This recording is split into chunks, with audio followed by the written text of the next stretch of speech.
अत्यंत प्राचीन काल की बात है। उस समय धारा नगरी पर राजा गंधर्व सेन राज करते थे। उनकी 4 पटरानियां थीं, जिनसे उन्हें 6 पुत्र उत्पन्न हुए।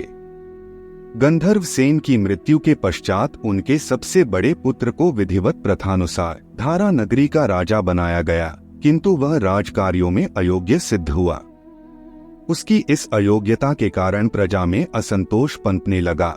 राजदरबारी भी राज्य की इस दशा से दुखी थे। ऐसी स्थिति में गंधर्व सेन के दूसरे पुत्र विक्रमादित्य ने भाई के खिलाफ विद्रोह कर दिया, जिसने सभी राजदरबारियों ने उसका साथ दिया।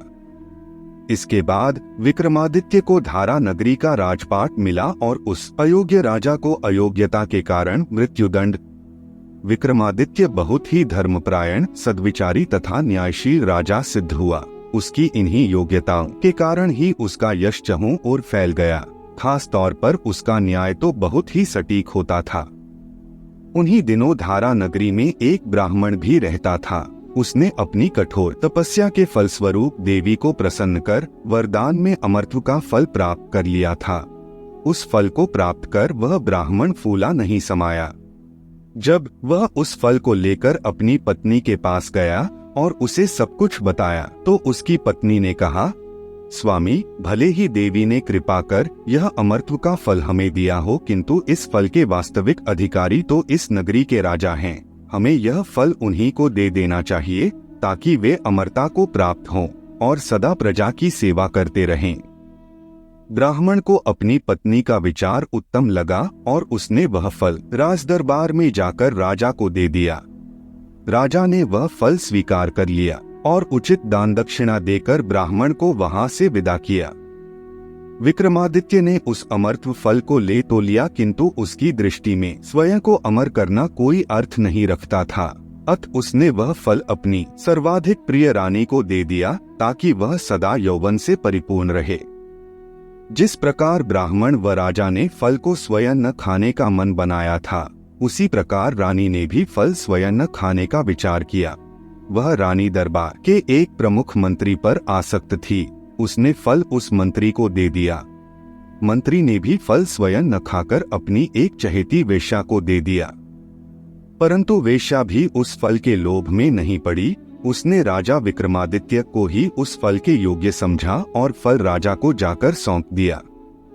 राजा पुनः उस फल को अपने हाथ में देखकर चौंक पड़ा, किंतु संयम बरतते हुए उसने वेश्या से फल के संदर्भ में पूछताछ की, तो उसने बताया, महाराज, यह फल आप ही के दरबार के प्रमुख मंत्री ने मुझे दिया है।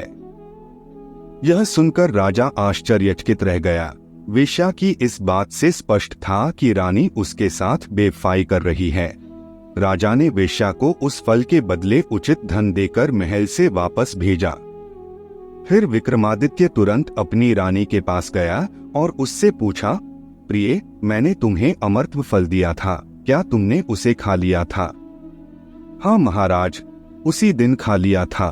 क्या मैं आपकी इच्छा के विरुद्ध जा सकती हूँ? रानी ने उत्तर दिया। तब यह फल पुनः मेरे पास कैसे वापस आ गया? राजा ने प्रश्न किया। उस फल को राजा के हाथ में देखकर रानी समझ गई कि उसका झूठ पकड़ा जा चुका है। वह अपने इस अपराध के लिए राजा से क्षमा मांगने लगी। पर अब विक्रमादित्य का उस रानी से मोहभंग हो चुका था।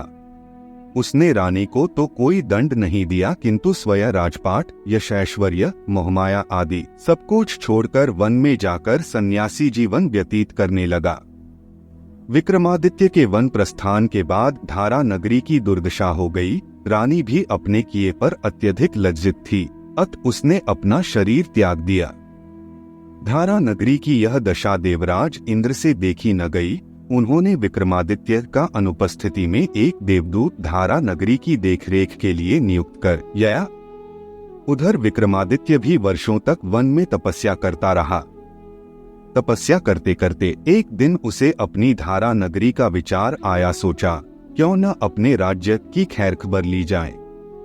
विक्रमादित्य जब अपने महल के निकट पहुंचा तो इंद्र के दूत ने द्वार पर ही रोक लिया। इस पर विक्रमादित्य ने अपना परिचय देते हुए कहा, मैं इस नगरी का राजा विक्रमादित्य हूँ और अपने महल में जाने से मुझे रोकने वाले तुम कौन हो? मैं इंद्र का दूत हूँ।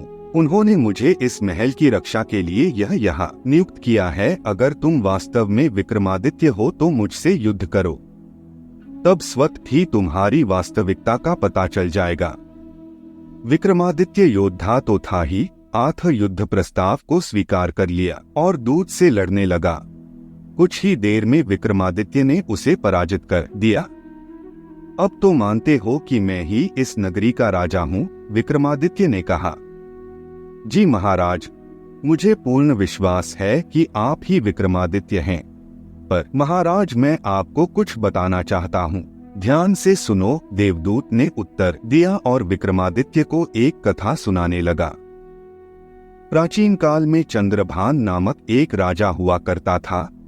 उसे शिकार का बहुत शौक था। एक दिन वह शिकार खेलते हुए वन में राह भटककर घने जंगल में पहुंच गया। वहां उसने एक सन्यासी को देखा जो वृक्ष पर उल्टा लटक कर तपस्या मग्न था। चंद्रभान काफी देर तक उस तपस्वी को डोट देखता रहा। उसने गौर किया कि उस तपस्वी को तो अपने आसपास होने वाली घटनाओं की भी कोई जानकारी नहीं है। वह तो बस अपनी तपस्या साधना में ही लीन है। राजा को उस पर बड़ा अचरज हुआ। उसने तय किया कि वह उसकी तपस्या को भंग कराएगा। वापस लौटकर चंद्रभान ने पूरे राज्य में घोषणा करवा दी कि जो भी उस तपस्वी की तपस्या भंग कर देगा, वह उसे पुरस्कार स्वरूप 1,00,000 स्वर्ण मुद्राएं देगा। कुछ दिन बाद एक वेश्या राजदरबार में आई और उसने चुनौती को डोट स्वीकार कर लिया। ठीक है, यदि तुम ऐसा कर लेती हो तो घोषणानुसार तुम्हें 1,00,000 स्वर्ण मुद्राएं मिल जाएंगी, राजा ने कहा। महाराज, आप मुझे 1 वर्ष का समय दें। मैं उस तपस्वी से उत्पन्न अपने पुत्र सहित आपके दरबार में उपस्थित होंगी, वेश्या ने कहा। चंद्रभान मान गया और वेश्या उस तपस्वी की तपस्या भंग करने के लिए जंगल में चली गई। वहां जाकर उसने देखा कि वास्तव में वह तपस्वी वृक्ष से उल्टा लटका हुआ तपस्या में लीन है। सर्वप्रथम वेश्या ने स्वादिष्ट व्यंजन बनाए और तपस्वी के हम डाल दिए। तपस्वी को जब स्वाद की अनुभूति हुई तो उसने आंखें खोली। सामने एक स्त्री को देखकर उसने पूछा, हे देवी, तुम कौन हो और इस जंगल में क्या कर रही हो? मैं इस दुनिया में बिल्कुल अकेली हूँ और जंगलों में ही भटकती रहती हूँ। यहाँ आपको तपस्या करते पाया तो सोचा कि आप भूखे प्यासे होंगे, अत आपके लिए कुछ व्यंजन बनाए हैं, इन्हें ग्रहण कर मुझ पर कृपा करें, वेश्या ने उत्तर दिया। तपस्वी मान गया और भोजन करने लगा। वेश्या रिझाने वाले भाव से उसे देखती रही। भोजन के उपरांत तपस्वी ने कहा, हे सुंदरी, क्या तुम प्रतिदिन इसी तरह स्वादिष्ट भोजन बनाकर मुझे खिला सकती हो? क्यों नहीं, यह तो मेरा अहोभाग्य होगा। और उसके बाद वे दोनों जंगल में ही कुटिया बनाकर रहने लगे। तपस्वी पूर्ण रूप से उस वेश्या के मोहजाल में फंस चुका था। 9 माह बाद वेश्या को उस तपस्वी से पुत्ररत्न की प्राप्त हुई। वेश्या की मनोकामना पूर्ण हो चुकी थी। अब तो उसे केवल उस तपस्वी को राजदरबार में ले जाना था। एक दिन वेश्या ने तपस्वी से कहा, स्वामी, अब हमें जंगल में इस तरह वैरागी जीवन जीने का क्या लाभ? हमें अपने पुत्र के भविष्य के बारे में भी सोचना चाहिए। इसलिए हमें यह वन जीवन त्याग कर नगर में चलकर सामाजिक जीवन व्यतीत करना चाहिए। किंतु मैंने तपस्या भंग करने का पाप तो किया ही है। कोई बात नहीं, पहले हम तीर्थ यात्रा पर जाएंगे और प्रभु से अपने सभी पापों की क्षमा मांगकर एक नए जीवन का आरंभ करेंगे, वेश्या ने बीच में ही बात को काटते हुए उत्तर दिया।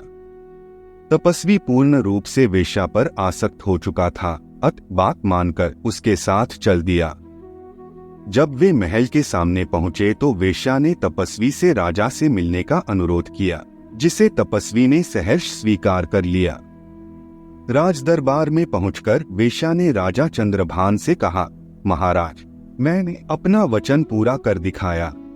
मैं इस तपस्वी की तपस्या भंग कर इससे उत्पन्न अपने पुत्र के साथ आपके दरबार में उपस्थित हूँ। दरबार में राजा, मंत्री, दरबारीगण आदि सभी वेश्या के इस कारनामे पर आश्चर्यचकित हुए। तपस्वी भी सब कुछ समझ चुका था। उसे अपनी करनी पर बहुत पश्चाताप हुआ। राजा ने अपने वचनानुसार वेश्या को 1,00,000 स्वर्ण मुद्राएं दे दी। उधर तपस्वी अपने पुत्र को लेकर दरबार से चला गया। उसने क्रोधवश पुत्र की हत्या कर दी और पुनः वन में जाकर तपस्या करने लगा। तप, योग और साधना से उसने कई सिद्धियां हासिल कर ली और इन्हीं के सहारे राजा को उसकी धृष्टता के लिए दंडित करते हुए भस्म कर दिया।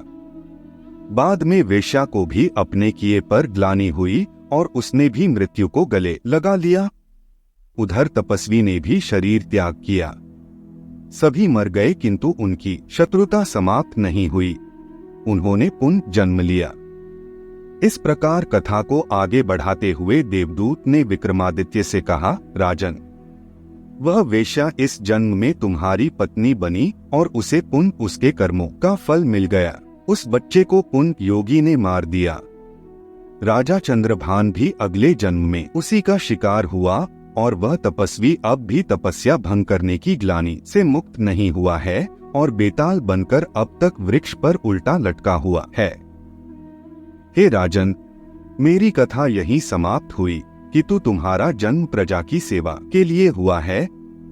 अतः तुम इन सब बातों से सावधान रहकर प्रजा का पालन करो और अपने राज सिंहासन को पुनः ग्रहण करो। दूत ने अपनी बात को डोट समाप्त किया तथा राजा से विदा लेकर वापस देवलोक चला गया। विक्रमादित्य ने भी दूत की सलाह मान ली और अपना सारा ध्यान राजकार्यों में लगा दिया। अपने प्रिय राजा के लौट आने पर प्रजा भी प्रसन्न थी।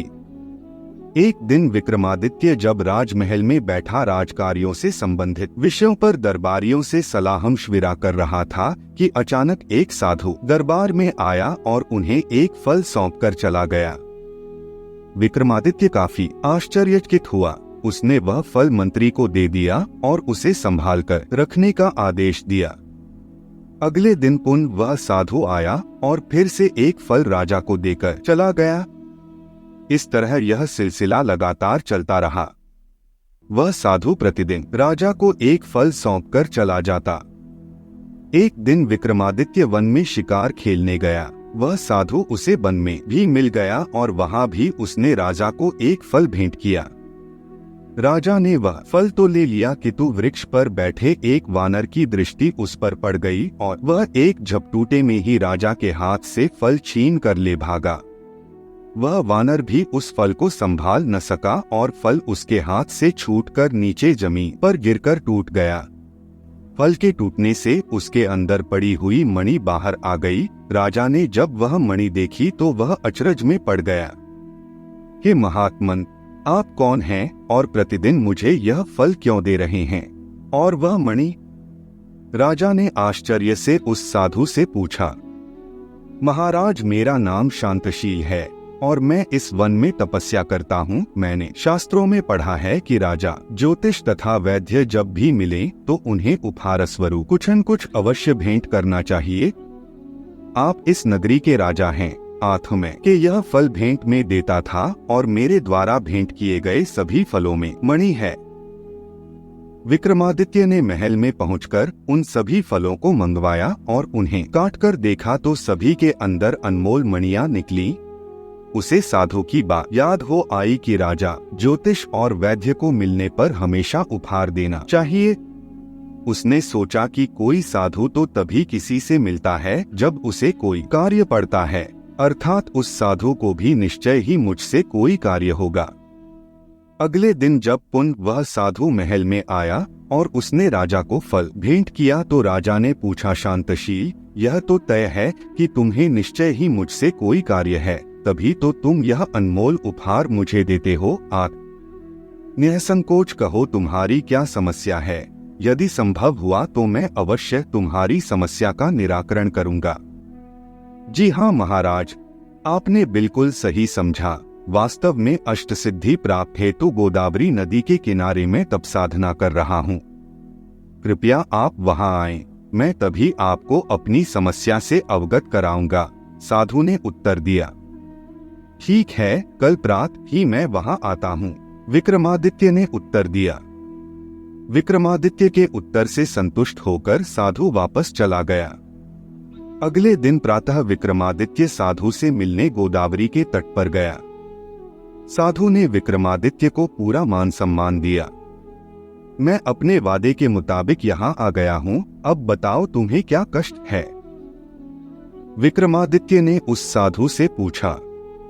महाराज, जैसा कि आप जानते हैं कि अष्ट सिद्धि की प्राप्ति के लिए मैं कठोर साधना कर रहा हूँ। समस्या यह है कि इस साधना के लिए मुझे एक शव की आवश्यकता है और वह शव यहाँ से दक्षिण दिशा में स्थित एक श्मशान घाट के वृक्ष पर उल्टा लटका हुआ है।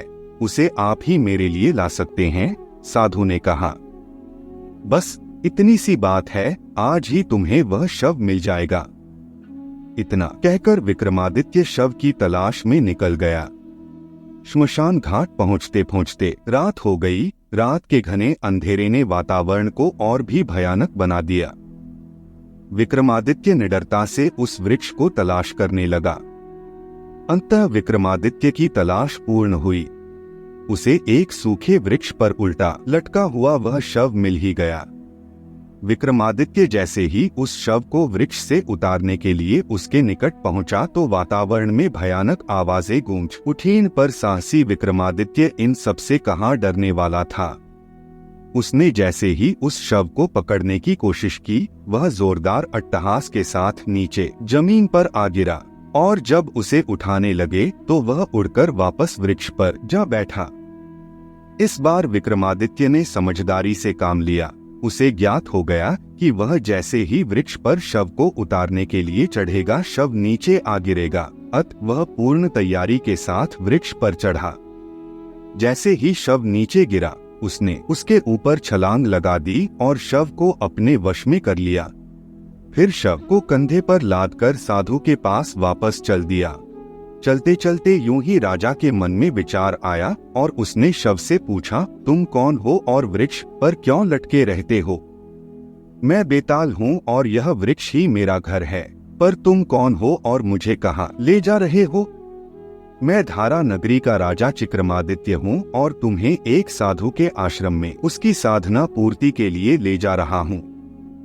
बेताल को कंधे पर लादे चला जा रहा था विक्रम। कुछ दूर चलने के बाद सन्नाटे को तोड़ते हुए बेताल ने कहा, विक्रम, घनी अंधेरी रात है और रास्ता लंबा है। अतः मैं तुम्हें एक कथा सुनाता हूँ। तुम्हारा समय भी व्यतीत हो जाएगा और राह की थकान भी महसूस नहीं होगी।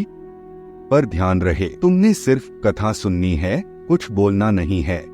यदि तुम कुछ भी बोले तो मैं तुम्हारे बंधन से मुक्त होकर वापस उसी वृक्ष पर जाकर लटक जाऊंगा। एक बात और ध्यान रखना कि सही उत्तर जानते हुए भी तुमने जवाब न दिया तो तुम्हारा सिर टुकड़े टुकड़े हो जाएगा। विक्रमादित्य मान गया और बेताल कथा सुनाने लगा।